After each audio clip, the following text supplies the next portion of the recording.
झारखंड में बीजेपी को लगा बहुत ही बड़ा झटका। जी हां दोस्तों, किस तरह से झारखंड के जनता ने बीजेपी को नकार दिया और बीजेपी का सोपरा साफ कर दिया। जी हां दोस्तों, झारखंड में बड़े बड़े बीजेपी के नेता झारखंड में आकर किस तरह से बयानबाजी दे रहे थे। बटेंगे तो कटेंगे, एक है तो सेफ है, घुसपैठी, बांग्लादेशी, ये सब मुद्दों पर लेकर बातचीत कर रहे थे। अब पटना में एक रहेंगे, सेफ रहेंगे, एक रहेंगे, सेफ रहेंगे। अगर हिंदू बटा नहीं होता, 500 वर्ष पहले जाति के नाम पर बटा नहीं होता, तो अयोध्या में अपमान नहीं झेलना होता। अगर हिंदू बटा नहीं होता तो काशी में अपमान नहीं झेलना होता। हिंदू बटा नहीं होता तो मथुरा में अपमान झेलना नहीं होता। वो झारखंड की जनता ने बता दिया बीजेपी को कि यहाँ पर झारखंड में जो कि सब एक है और बटेंगे तो कटेंगे, एक है तो सेफ है, बांग्लादेशी, घुसपैठी, इस मुद्दों को लेकर झारखंड में राजनीति नहीं चलेगा। झारखंड में सिर्फ विकास के नाम पर राजनीति होगा। जय हिंद दोस्तों, मैं उसरपुर से और आप लोग देख रहे हैं सच झारखंड टीवी। झारखंड में किस तरह से जो कि बीजेपी को बहुत ही बड़ा झटका लगा। बीजेपी के बड़े बड़े दिग्गज नेता झारखंड में पहुंचे थे, चाहे वो योगी आदित्यनाथ हो जो कि यूपी के सीएम, या फिर पीएम नरेंद्र मोदी, या फिर गृह मंत्री अमित शाह, या फिर आसाम के मुख्यमंत्री हेमंत बिस्वा शर्मा। हेमंत बिस्वा शर्मा को तो ऐसा लगने लगा था कि वो झारखंड का सीएम है, जो कि बहुत ही पहले से, चुनाव के पहले से ही वो झारखंड में आकर बयानबाजी दे रहे थे, नारे लगा रहे थे और किस तरह से जो कि घुसपैठी और बांग्लादेशी और हिंदू मुस्लिम बांटने के काटने का बयानबाजी कर रहे थे। लेकिन झारखंड के जनता ने बता दिया कि यहाँ पर जो कि ये सब मुद्दा नहीं चलेगा और किस तरह से झारखंड के जनता ने ये साबित कर दिया, बीजेपी को बता दिया कि यहाँ पर सब एक साथ है और विकास के मुद्दों पर सिर्फ वोट करते हैं, हिंदू मुस्लिम नहीं चलते हैं। इंडिया गठबंधन को बहुत ही ज्यादा सीट मिला है अगले बार के मुकाबले, और इस बार बहुत ही जल्द जो कि इंडिया गठबंधन का सरकार बनने जा रहा है। और इंडिया गठबंधन के जो कि प्रत्याशी जो जीत कर आए हैं, किस तरह से बयान दिया है कि हमारे सरकार फिर से बहुत ही अच्छे तरीके से काम करेंगे, विकास के काम करेंगे, जो कि पहले जितना काम किया वो फिर से जो कि झारखंड के जनता ने हमें भरोसा दिया और वो भरोसा पर हम कायम रहेंगे और आगे विकास करते रहेंगे। झारखंड के प्रत्याशी जो जीता है वो क्या कुछ बयान दिया आपके स्क्रीन पर, पहले ये वीडियो देखिए। आधा जनता ने फिर से भरोसा जताया है, क्या कहेंगे? भारी प्रचंड बहुमत। काम किया हूँ, भाजपा की तरह बयानबाजी और फोकसबाजी नहीं, काम के दम पर जनता का दिल जीता हूँ और जनता ने मैंडेट दिया है। जनता ने फिर से भरोसा जताया है, क्या कहेंगे? हेमंत सोरेन की सरकार, प्रचंड बहुमत। जिस तरह से जनता ने भरोसा जताया उसी तरह से हमारा संगठन यानी कि विश्वास जताया है यहाँ पे। अब निश्चित रूप से जिस वेग से हम लोगों ने 2019 में काम किए थे उसी तरह 2024 में से ज़्यादा वेग में हम काम करेंगे। यहाँ सारे जाति धर्म समाज के लिए, सभी वर्गों के लिए काम करेंगे और सबको खुश रखेंगे। हम लोग को जो आशीर्वाद जनता से मिला है वो ऐतिहासिक है और हम लोगों को खुशी है कि हम लोग उसका हिस्सा हैं। भैया, जनता ने फिर से भरोसा जताया है हेमंत सोरेन। भरोसा कायम रहेगा, जैसे पहले काम किए थे सीएम साहब, मुझे यकीन है इस बार और अच्छा काम करेंगे। मैडम, जनता ने जिताया है फिर से हेमंत सोरेन की सरकार। जी बिल्कुल, सरकारी योजनाएं हमारी जो थी और बोकारो के विकास के लिए, बेहतरी के लिए लोगों ने मुझको यहाँ चुन करके भेजा है। जनता ने प्रचंड बहुमत से दिया है, क्या कहेंगे?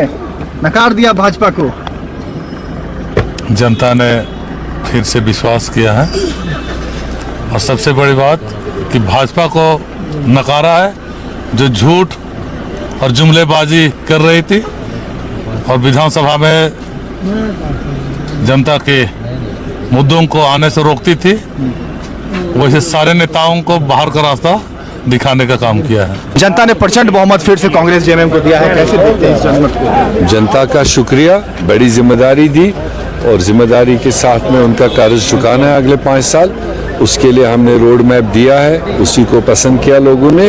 हम उस पर कमिटेड है, जो हमने कहा है वो करके दिखाया। भाजपा ने जैसे जिन मुद्दों को लाया वो नकार दिया, बिल्कुल वो तो जनता ने नकारा।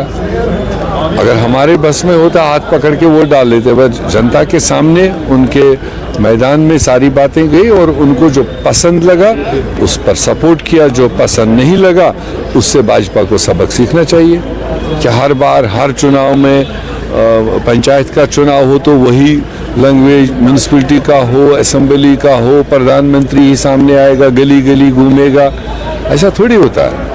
तो हेडलेस चुनाव लड़ेंगे और नैरेटिवलेस चुनाव लड़ेंगे, जनता की बात नहीं करेंगे, जनता के मुसीबतों की बात नहीं करेंगे। 11 साल से सेंटर में बैठे हैं, झारखंड में क्या हमने मदद किया वो नहीं बोलेंगे, क्या हमने रोक के रखा है उसकी बात नहीं करेंगे, बस भाई भाई को तोड़ने की बात करेंगे। प्रचंड बहुमत पिछली बार से भी ज्यादा भाजपा को नकार दिया जनता ने। ये जो बहनें खड़ी हैं इनका योगदान रहा है, तमाम लोग, तमाम इंडिया अलायंस के तमाम साथियों का योगदान रहा है। जनता रूपी परिवार है खिजरी विधानसभा का, उनका आशीर्वाद मिला है। मैं धन्यवाद, उनका आभार व्यक्त करता हूं कि एक परिवार की जिम्मेवारी, खिजरी विधानसभा रूपी परिवार की जिम्मेवारी फिर एक बार दिया है। प्रयास यह रहेगा कि बेहतर उनको संतुष्ट करा पाऊँ, संतुष्ट कर पाऊँ। बाकी सिर्फ योजना से आपका सामाजिक ताना बाना पूरा नहीं होता है। सामाजिक ताना बाना के कई रूप होते हैं, कई प्रकार होते हैं, उसमें आपको खरा उतरना पड़ता है। फ्लिप कर दिए तो बड़ा साफ हो गया। देखिए इंडिया अलायंस का कौन सा ऐसा एक काम है जो जनता के हित में नहीं था। उनका वो लोग धर्म के आधार से राजनीति करते हैं, ना हमारे पास जात है, ना धर्म है, ना अगड़ा है, ना पिछड़ा है। मैया योजना, बिजली बिल, किसान माफ़ी, ये तमाम चीज़ें हैं। हम लोगों ने, हमारी सरकार ने बेहतर किया, उसी का प्रतिफल है। देखिए, हम पिछले 5 साल में जन कल्याणकारी योजनाओं के साथ जो सरकार चलाने में जो भूमिका निभाई, जनता ने हमारे काम को पसंद किया। हम अपने काम के आधार पर ही मतदाताओं से अपील कर रहे थे चुनाव के समय। दूसरी ओर हमारे जो अपोजिशन थे वो पूरा नेगेटिव नैरेटिव सेट करने में लगे हुए थे। बांग्लादेशी, घुसपैठी, हिंदू, मुस्लिम, बटोगे तो कटोगे, एक रहोगे तो कई तरह के उनको ये एहसास हो चुका था। जब प्रथम चरण का चुनाव हुआ तो उनको एहसास हो गया कि हम पूरी तरह से साफ हो चुके हैं। लेकिन दूसरे चरण में मात्र 4-5 दिन बचे थे, वो अपने एजेंडा को फिर से सेट करना चाहे, लेकिन उनका पूरा चुनाव कैंपेन डिरेल हो चुका था। जनता से कनेक्टेड नहीं थे हुए। हमारी सारी योजनाओं को, हमारे सारे स्कीम्स को जनता पसंद कर रही थी। बार बार हम लोग पूछते थे, आपकी बिजली की बिल माफ़ हुई? हाँ हुई। किसानों का ऋण माफ़ हुआ। दोबारा आप ये सरकार चाहते हैं तो चाहते हैं। एकदम क्लियर जनता का इंडिकेशन था और इसी बेसिस पर हम बोलते थे कि जो पिछली बार हमको बहुमत मिला था उससे अधिक बहुमत से हम जीत के आने वाले हैं, और वही रिजल्ट आया। इसीलिए हम लोगों को कहीं कोई कंफ्यूजन नहीं था। हालांकि कई लोगों ने उसके बाद भी कहा कि कांग्रेस कमजोर कड़ी है, लेकिन डबल डिजिट नहीं पार कर पाएगी। कई तरह की टिप्पणियां की जा रही थी, लेकिन जनता ने हमको आशीर्वाद देके, हमको पूरा सहयोग देके दोबारा 5 साल सेवा करने का मौका दिया है। और जो हम एक वोट 7 गारंटी लेकर के आए हैं, जो हम मैनिफेस्टो में बातें को लेकर के आए हैं, मैनिफेस्टो हम लोगों ने ड्राफ्ट किया है, तो वो सारे जिम्मेदारी जनता के लिए हमारी बनती है, जिसको हम जल्द से जल्द इस नई सरकार में लागू कराएंगे। देखा आप लोगों ने किस तरह से इंडिया गठबंधन के प्रत्याशी जीतने के बाद क्या कुछ बयान दिया, किस तरह से आगे वो काम करेंगे और किस तरह से झारखंड में विकास होगा, इस मुद्दे पर लेकर क्या कुछ बयानबाजी दिया आप लोगों को तो देखने को मिला।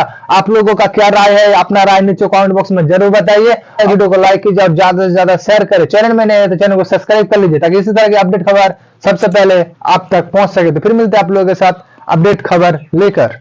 Thanks for watching. मैं हूं शरीफुल शेख। ये वीडियो में अगर आपको इन्फॉर्मेशन मिला तो वीडियो को लाइक कीजिए और ज़्यादा से ज़्यादा शेयर जरूर कीजिए, और इसी तरह की खबर जानने के लिए चैनल को सब्सक्राइब कीजिए, पेज को फॉलो कीजिए और देखते रहिए सच झारखंड टीवी।